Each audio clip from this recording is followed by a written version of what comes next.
সুপ্রিয় দর্শক, হক green world চ্যানেলে আপনারা জানাই স্বাগত।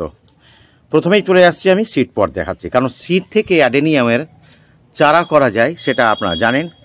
যেমন ডাল কেটে বা ব্রাঞ্চ থেকে, যেমন শাখা কাটিং থেকে যেমন চারা করা যায়, ঠিক তেমনি সিড থেকেও চারা করা যায়, সেটা আমরা আজকে দেখব। তো বন্ধুরা, ভিডিওটি খুবই ছোট হবে, স্কিপ করার প্রয়োজন আছে বলে মনে করি না। তো ঘটনা হচ্ছে, গাছটিতে অবশ্য যদিও ফুল নেই, তবুও আপনারা চিনতে পারছেন আমার কাছে বেশ কিছু গাছ রয়েছে। তো এটা হচ্ছে সিঙ্গেল পেটালের একটা ফুল, যথেষ্ট বড় গাছ, মানে দুমুঠো দিয়ে ধরতে হবে, এতটাই মোটা আছে, দেখতেই পাচ্ছেন দূর থেকে। আর কিভাবে জার্মিনেশন বা সিড থেকে চারা করা যায়, এটা অনেকেই হয়তো প্রসেসিং জানেন, অনেকেই আবার জানেন না। তো যাই হোক, যারা জানেন তাদের এড়িয়ে যেতে পারেন, আর যারা জানেন না তারা অবশ্যই একটুখানি দেখুন কীভাবে করতে হয়।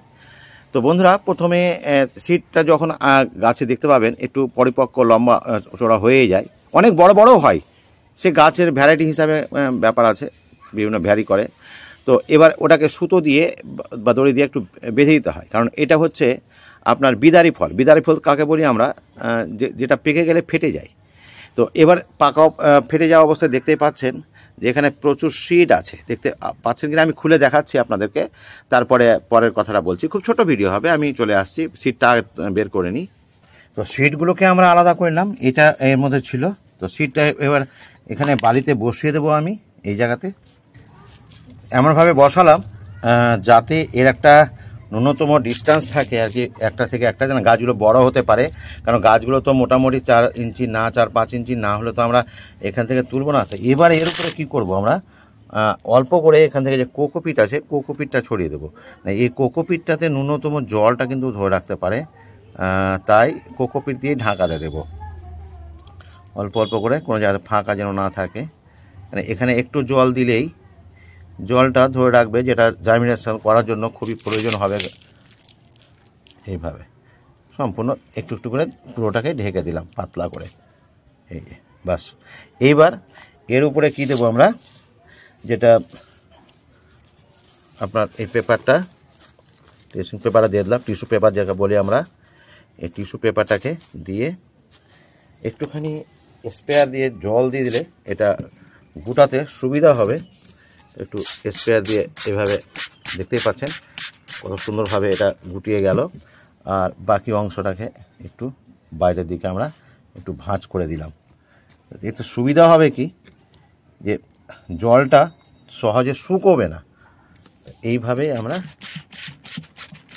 আজকে এভাবে রেখে দিলাম। এবার হাত দিয়ে দিয়ে দেখে নেবো আমরা পরবর্তী দিনে, কাল পরশু বা আর কিছু একদিন পর পর জল দেব। এই জিনিসটা যখন মোটামুটি জার্মিনেট হবে, সবটা হয়তো হবে না, কিছু তো নষ্ট হবে, এটা স্বাভাবিক ব্যাপার। তো তখন এই টিস্যু পেপারটা আমরা তুলে নেব। তুলে নিয়ে যেগুলো হয়তো খুব বেশি ঘন হয়ে গেলে তো একটু পাতলা করতেই হবে।